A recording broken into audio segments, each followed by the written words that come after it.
Hi friends, அனைவருக்கும் வணக்கம். எங்கள் பையன் பொண்ணெல்லாம் பெங்களூரில் தான் இருக்கிறாங்க. இப்போ எங்கள் பையன் நோம்பிக்கு இன்றைக்கி வந்தாச்சு. அவங்க ஆஃபீஸில் கொடுத்த கிஃப்ட் பாக்ஸ் ஆமாம். எப்போவுமே இனிப்பு காரம் தான் அவங்களுக்கு கொடுப்பாங்க. இந்த தடவை ஏதோ டிஃப்ரெண்ட்டாக இருக்குது அப்படின்னு அவங்க ஸ்டாஃபுக்கு சொன்னாங்கன்னு சொல்லிகிட்டு இருந்தா. சரி, எதுக்கு ஓப்பன் பண்ணி பார்க்கலாம், ஓப்பன் பண்ணுறத உங்களுக்கு முன்னாடி ஒரு வீடியோ எடுத்துக்கலாம் அப்படின்ட்டு நான் சரி கொடுடா, நான் அப்படியே ஒரு வீடியோ எடுத்துக்கிறேன்னு வாங்கிட்டேன். உள்ளுக்குள்ளே எப்போவுமே இனிப்பு காரம் இல்லாத இந்த தடவை டிஃப்ரெண்ட்டாக இருக்குதுன்னு சொன்னால் எனக்கு இந்த காய்கறி ரொம்ப பிடிக்கி. பட்டு பட்டாசு வெடிக்கிற மாதிரி வெடிக்கி. அவ்வளோதாங்க. இங்கே பாருங்கள், கிஃப்ட் பாக்ஸு.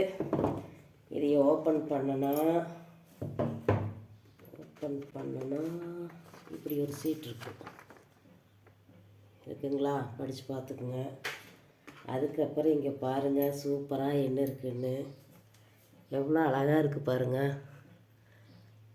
5 தீபம், சென்டரில் வேல் வைக்கலாம், ஏதாவது சாமி வச்சுக்கலாம், தீபம் போட்டுக்கலாம். ரொம்ப சூப்பராக இருக்குங்க. எனக்கு இது ரொம்ப பிடிச்சிது. அதுக்கப்புறம் என்ன இருக்குது, இதுக்கு பேர் என்ன, காஜு கட்லி. இந்த இனிப்பு இருக்குதுங்க. இது மட்டும்தான் இனிப்பு மாதிரி தெரியுது. அப்புறம் பாருங்கள், எல்லாம் குழந்தைகளுக்கானது.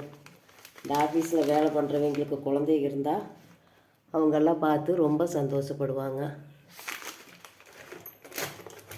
அதுபோக இப்படி இருக்குது.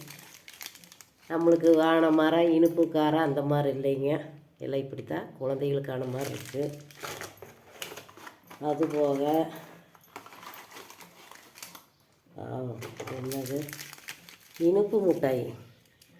இனிப்பு இல்லைங்க, என்ன புளி மிட்டாயும்பாங்க. இதையே புளி ஜாம் மாதிரி இருக்குது பாருங்கள். இப்படி இருக்குது புளி ஜாமு. இந்த தடவை குழந்தைகளுக்கான மாதிரி வச்சுருக்குறாங்க எல்லாம். எங்கள் வீட்டில் குழந்தைங்க இல்லை, எங்கள் பொண்ணு பையங்க தான் குழந்தைங்க. அவங்க அதையும் சாப்பிட வேண்டியதுதான். எனக்கு பிடிச்சது இதுதான். ரொம்ப சூப்பராக இருக்குது. இந்த வீடியோ பிடிச்சிருந்தா உங்களுக்கு இது மாதிரி என்ன கொடுத்துருக்குறாங்கங்கிறத கமெண்ட்டில் சொல்லுங்கள். உங்கள் பொண்ணு பையங்க இருந்தால் வீடியோ பிடிச்சிருந்தா மறக்காத சப்ஸ்கிரைப் பண்ணுங்கள், கமெண்ட் பண்ணுங்கள். அனைவருக்கும் தீபாவளி நல்வாழ்த்துக்கள். பட்டாசெல்லாம் சேஃபாக வெடிங்க. நன்றி, வணக்கம்.